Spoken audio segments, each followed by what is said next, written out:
Siapapun, besar, kecil, tua, muda, laki-laki, perempuan, memiliki jabatan atau standar biasa secara sosial, dia membaca, mengamati, memahami, mendalami surah Al-Kahfi, khususnya di hari Jumat, adha'a lahu minan nuri, maka dengan bacaan itu, pemahaman itu, pendalaman itu, Allah akan berkenan memberikan cahaya khusus kepada orang itu bainal jum'ataini, yang diberikan di antara dua Jumat.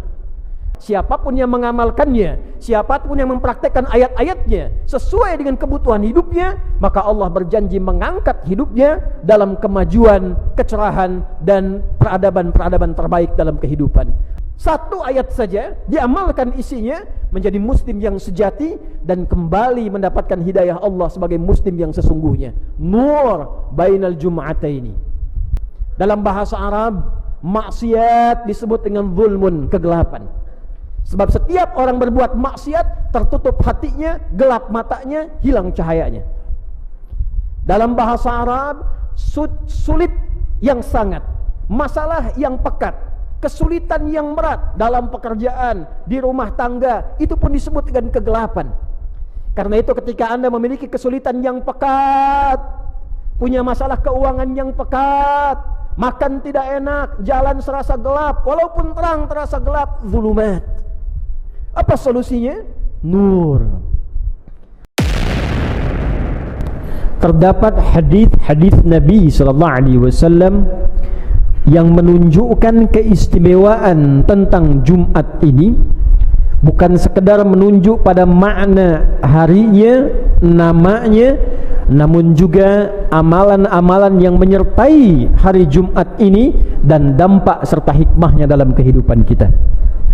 Di antara amalan yang istimewa, yang hikmah amalan itu dapat memberikan cahaya setiap pekan bagi kehidupan setiap umat Islam, tersebut dalam satu hadis Nabi SAW, didokumentasikan oleh Imam Al-Hakim An-Naisaburi dalam kitabnya nomor hadis 3392, tersambung sanadnya pada sahabat mulia Abu Sa'id Al-Khudri radhiyallahu ta'ala anhu dari Nabi sallallahu alaihi wasallam qala haddatsana qala Rasulullah sallallahu alaihi wasallam, man qara'a suratal kahfi fi yaumil jumu'ati adha'a lahu minan nuri bainal jum'ataini.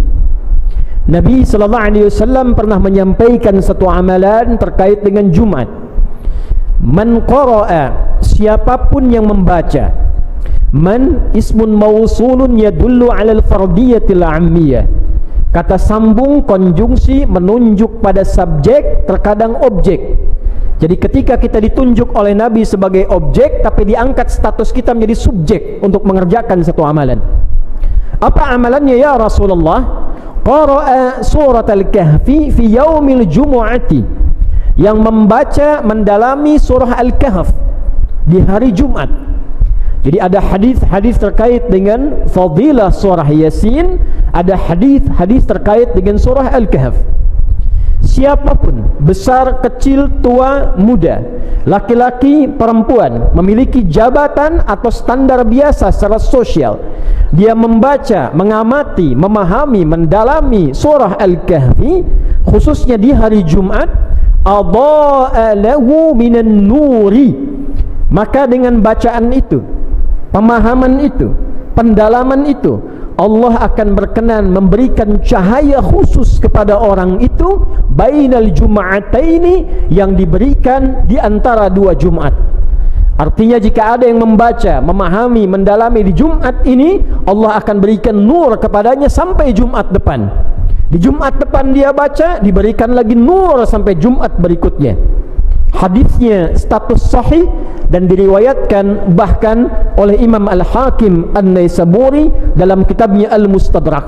Al-Mustadrak artinya yang disusulkan derajat kualifikasi hadisnya pada standar Al-Bukhari dan Muslim. Imam Al-Bukhari menghimpun hadis standarnya ketat, Tidak semua hadis bisa dihimpun. Beliau meninggal, muridnya Imam Muslim dengan standar Imam Al-Bukhari menghimpun hadis kembali. Imam Muslim tak mampu menghimpun seluruhnya. Beliau meninggal, maka muncullah Imam Hakim An-Naisaburi dari Naisabur, mengambil syarat keduanya, mencari hadis yang belum dikumpulkan keduanya dengan syarat Al-Bukhari dan Muslim, maka diberi nama kitab yang disusulkan Al-Mustadrak, nomor hadis 3392. Di antara hadis dengan status sanad sahih setara dengan Al-Bukhari dan Muslim adalah hadis yang disampaikan tadi dari Abu Sa'id Al-Khudri radhiyallahu taala anhu. Hadirin rahimani wa rahimakumullah. Ada apa dalam surat Al-Kahf? Mengapa diberikan nur? Apa itu nur?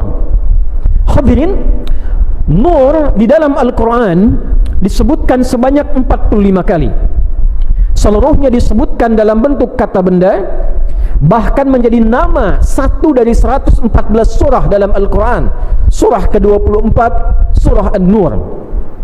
Dari 45 penyebutan kata An-Nur ini, dibagilah oleh para ulama setelah pendalaman, pemaknaan, pengkajian, menjadi 12 kualifikasi makna. 45 penyebutan menunjukkan kepada 12 makna. 12 inilah yang dimaksudkan cahaya yang diberikan kepada orang-orang yang membaca surah Al-Kahf, memahaminya, mendalaminya, memaknainya dan mengamalkan isinya, maka dia akan mendapatkan 12 cahaya ini dari setiap hari yang dia bawa, setiap pekan bertemu ke pekan berikutnya. Apakah 12 cahaya ini? Durasi khutbah yang sangat singkat ini kita ambil 1 atau 2 cahaya dari 12 yang dimaksudkan. Hadirin rahimani wa rahimakumullah. Kata nur bila disebutkan dalam Al-Quran, maka kata para ulama termasuk sanadnya tersambung pada sahabat mulia turjumanul Quran, pakar Al-Quran yang langsung didoakan oleh Nabi sallallahu alaihi wasallam, yang bahkan anak pamannya yaitu Abbas bin Abdul Muttalib radhiyallahu taala anhuma, maka beliau memiliki anak bungsu bernama Abdullah, dikenal dengan Abdullah bin Abbas radhiyallahu taala anhuma, punya kediaman di balik pintu yang sangat indah untuk memasuki tawaf di samping Bukit Safa. Pintu inilah yang menjadi pintu sunnah saat kita akan memulai tawaf. Hadirin rahimani wa rahimakumullah. Ibnu Abbas radhiyallahu taala anhuma pernah menyampaikan di antara makna nur ay bi makna al-Islam, yaitu bermakna al-Islam. Namun apa kaitan dengan surah Al-Kahf? Orang yang memahami, menggali, membaca makna-makna dalam ayat-ayat surah Al-Kahf, maka di antara makna utamanya Allah akan semakin kuatkan, tanamkan dan dalamkan cahaya Islam yang ada pada dirinya. Jadi hadirin, 110 ayat seluruhnya adalah kurikulum kebaikan, seluruhnya adalah kurikulum kehidupan. Dalam bahasa Arab disebut dengan hudan. Maka itulah ketika kita mengawali bacaan surat Al-Kahf, kita bersyukur pada Allah, memuji Allah karena mendapatkan Al-Quran untuk kita, bukan untuk umat yang lain, untuk kita sebagai pedoman berkehidupan yang telah diuji oleh sejarah. Siapapun yang mengamalkannya, siapapun yang mempraktekkan ayat-ayatnya sesuai dengan kebutuhan hidupnya, maka Allah berjanji mengangkat hidupnya dalam kemajuan, kecerahan dan peradaban-peradaban terbaik dalam kehidupan. Alhamdulillahilladzi anzala ala 'abdihil kitaba wa lam yaj'al lahu 'iwaja. Terima kasih ya Allah, hamba bersyukur kepadamu yang telah memberikan mukjizat kepada Nabi Muhammad sallallahu alaihi wasallam, hambamu, yaitu Al-Quran sebagai mukjizat tertinggi. Di dalamnya ada pedoman kehidupan, kurikulum kehidupan yang mengantarkan pada kesuksesan yang selalu yang terbaik, selalu ideal. Jadi kalau kita mengeluarkan ayat-ayat Al-Quran, Anda keluarkan ayat-ayat tentang ayah. Berapa lama telah menjadi ayah? Berapa tahun menjadi ayah? Pernahkah mengeluarkan ayat-ayat Al-Quran yang membimbing kita menjadi ayah yang baik? Keluarkan ayatnya, praktekkan isinya, maka Al-Quran jamin walam yaj'al lahu iwaja, Anda akan menjadi figur seorang ayah yang paling ideal, yang terbaik dalam kehidupan rumah tangga Anda. Sebagai seorang suami, pernahkah mengeluarkan ayat-ayat Al-Quran yang terkait dengan bimbingan menjadi suami yang baik? Anda yang hadir di Jumat ini, di masjid ini, yang pedagang, pengusaha, pebisnis, yang birokrat dengan segala jabatannya, pernahkah mengeluarkan ayat Al-Quran terkait dengan aspek pilihan kehidupan kita itu? Berapa banyak Anda yang berdagang mengeluarkan ayat-ayat tentang bimbingan berdagang yang benar, mencari rezeki yang benar? Tidak ada satu pun orang Islam dari zaman Nabi, setelah Nabi wafat, zaman sahabat, zaman tabi'in, tabi'ut tabi'un, yang mempraktekkan ayat-ayat dagang ketika profesinya menjadi seorang pedagang, kecuali dia sukses di bidangnya. Yang di birokrasi sukses di bidangnya, yang di diplomasi sukses di bidangnya, karena Al-Quran saat diturunkan adalah pedoman berkehidupan. Pertanyaan dasarnya, dari sepekan kita berkehidupan, berapa banyak kurikulum hidup ini sebagai muslim yang kita baca dan kita amalkan dalam kehidupan? Jangan berpikir jauh dulu. Sebagai muslim, bagaimana menggunakan lisan kita, bagaimana menggunakan mata kita, bagaimana menggunakan tangan kita, bagaimana menggunakan kaki kita. Hanya orang Islam yang punya kitab dalam Qur'annya, yang membimbing pemeluknya, yang membimbing orang Islamnya bagaimana menggunakan tubuhnya dalam kehidupan. Ketika kita mengatakan lisan, apa fungsinya? Orang yang tidak kenal Quran hanya akan mengatakan lisan fungsinya untuk berbicara, mulut fungsinya untuk berbicara. Silahkan kita lihat lagi ayatnya. Bahkan Quran bukan hanya mengajarkan pada kita fungsi lisan untuk berbicara, tapi membimbing bagaimana cara lisan itu mesti berbicara. Ya ayyuhalladzina amanu la yaskhar qaumin qaum la yaghtab ba'dukum ba'dha. Hai orang-orang Islam yang telah beriman, sepanjang kaum muslim, maka gunakan keislamanmu, gunakan imanmu untuk membimbing lisanmu, hanya berkata yang baik-baik saja. Jangan cela orang dengan lisanmu, jangan rendahkan orang dengan lisanmu, jangan bikin hoax dengan tulisanmu. Man kana yu'minu billahi wal yaumil akhir falyakul khairan aw liyasmut. Siapa yang merasa beriman pada Allah, yang merasa muslim akan dihisab di hari kiamat, maka jaga fungsi lisannya, katakan yang baik, tak mampu dia diam sebagai muslim. Jadi ketika kita membaca surat Al-Kahf, menemukan hidayah pertama sebagai muslim, maka surat ini memberikan cahaya sepanjang kita mau mengamalkan isinya.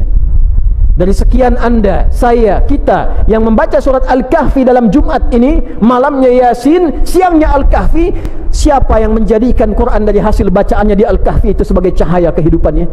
Adakah di lisannya cahaya? Adakah di matanya cahaya? Adakah di tangannya cahaya? Adakah di kakinya cahaya? Jika benar-benar ada cahaya, tak mungkin kakinya melangkah ke tempat maksiat, tak mungkin kata-katanya keluar kata-kata maksiat, tak mungkin berdusta, tak mungkin berbohong, tak mungkin korupsi, tak mungkin dan tak mungkin berbuat maksiat. Nuran bainal jum'ataini. Satu ayat saja diamalkan isinya, menjadi muslim yang sejati dan kembali mendapatkan hidayah Allah sebagai muslim yang sesungguhnya. Nur bainal jum'ataini. Hadirin rahimani wa rahimakumullah.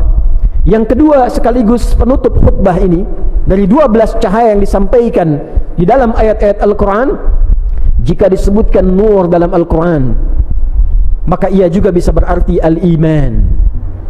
Yang pertama al-Islam, yang kedua al-iman.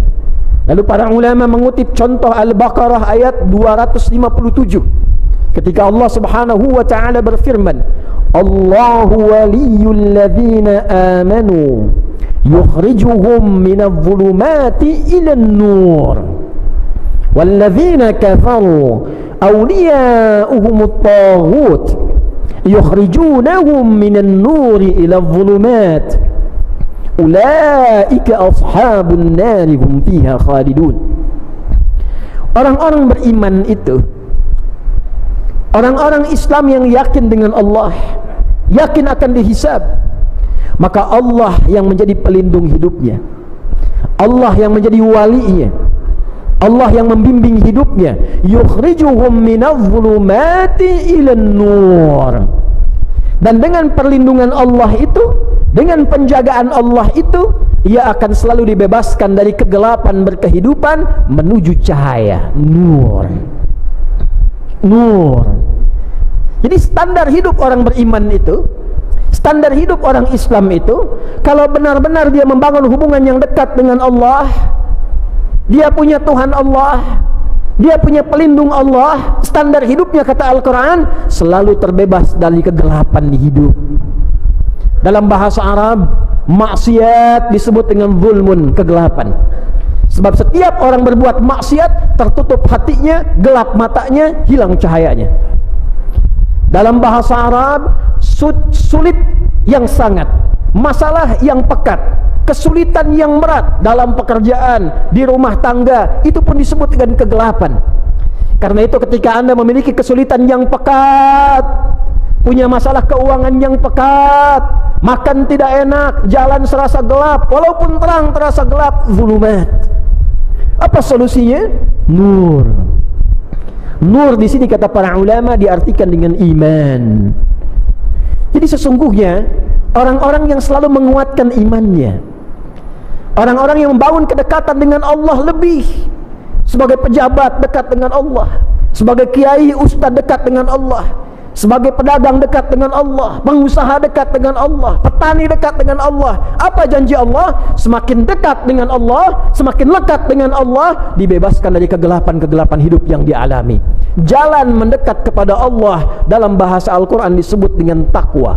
Maka turun ayat-ayat takwa, diingatkan dalam khutbah Jumat, bukan sekedar formalitas, tingkatkan takwa, amalkan perintah Allah, jauhi larangannya. Tidak, saudara.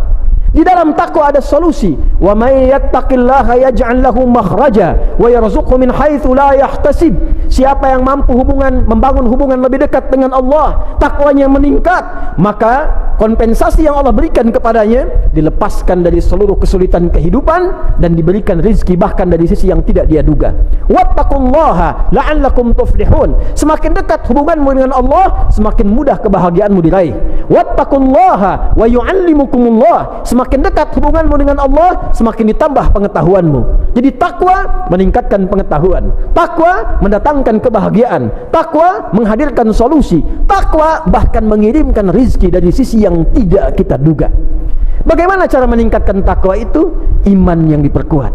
Itulah sebabnya kenapa setiap kali kita temukan kalimat takwa dalam Al-Quran, kita temukan pula kalimat iman yang mengiringinya. Ya ayyuhalladzina amanu, iman, kutiba alaikumussyam amalan kama kutiba alal ladzina min qablikum la'allakum tattaqun.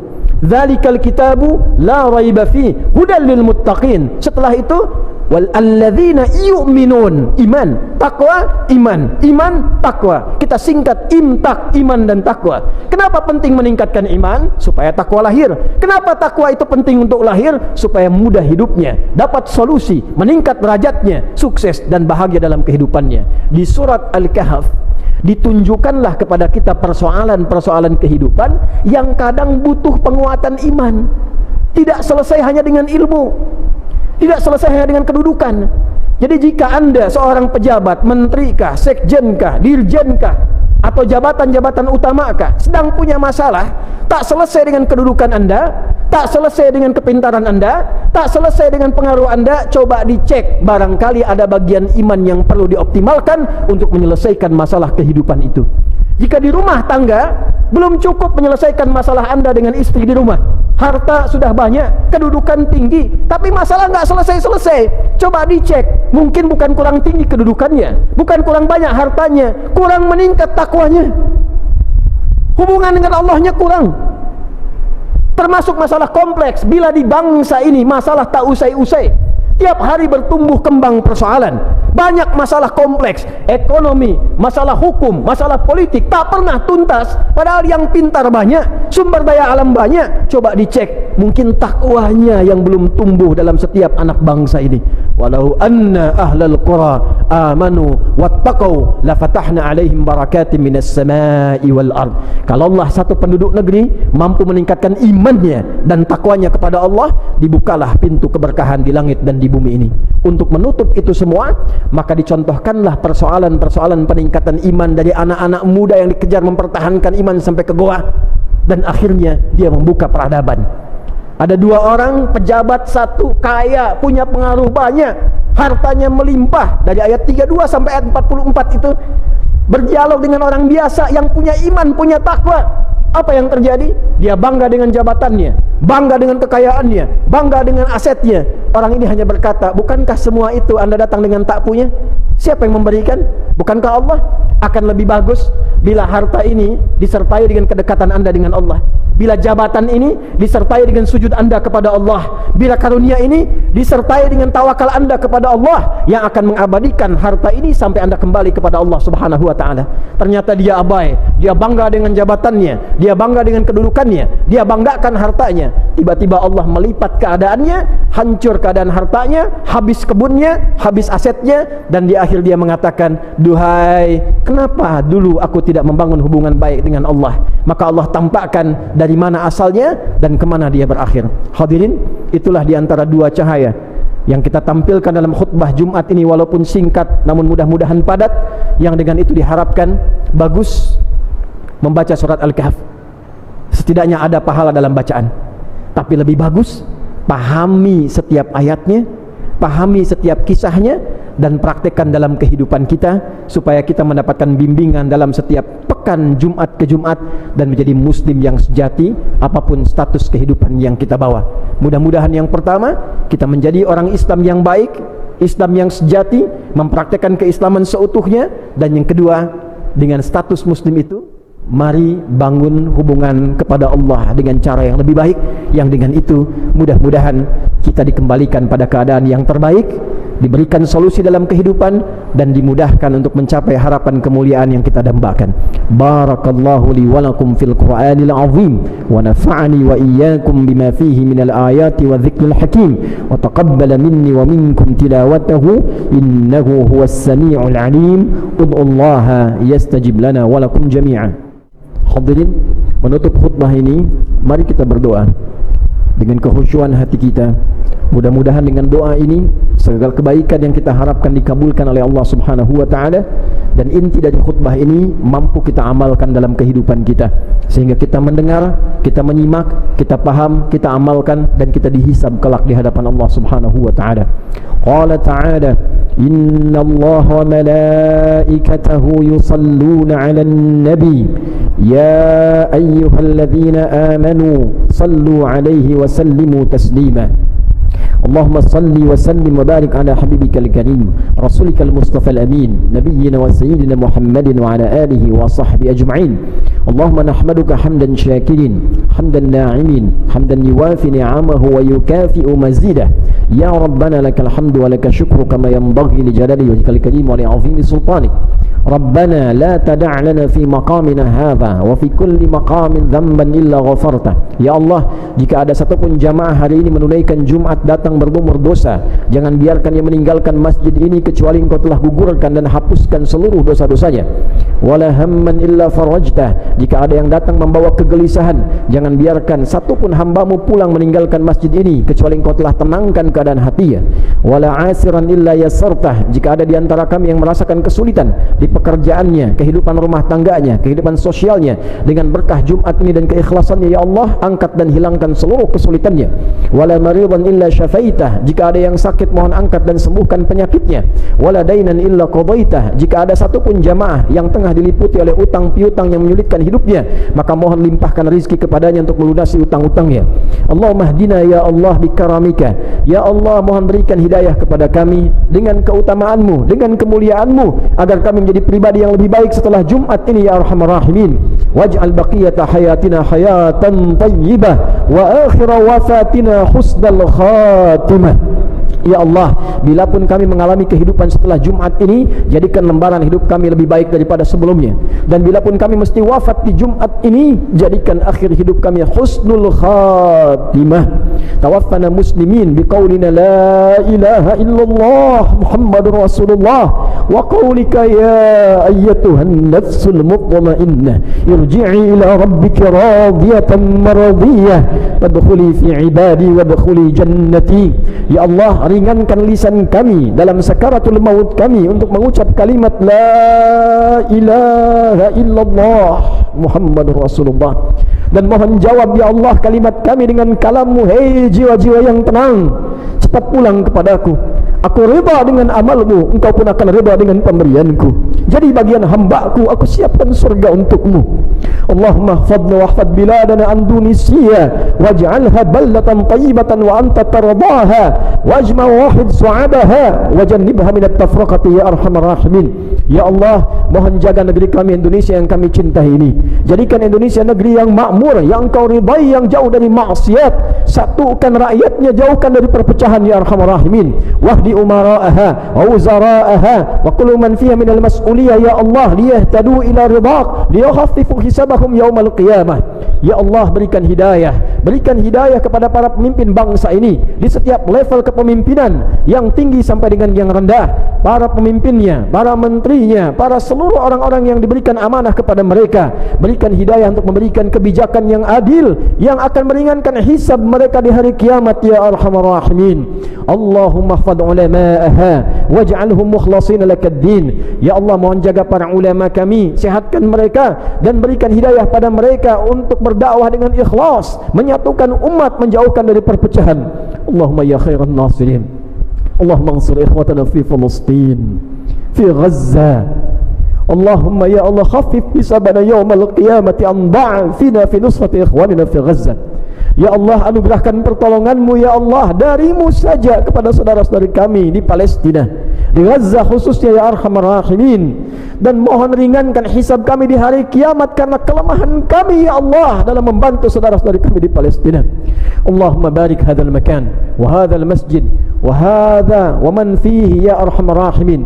Ya Allah, mohon berkahi masjid ini, berkahi tempat ini, berkahi setiap tempat yang ada di tempat ini, dan siapapun yang menginisiasi, mengembangkan, bertugas di tempat ini, kementerian ini, dan jauhkan segala bentuk perbuatan maksiat yang tidak Engkau ridhoi yang berada di tempat ini ya arhamar rahimin. Rabbana atina fid dunya hasanah wa fil akhirati hasanah wa qina adzaban nar.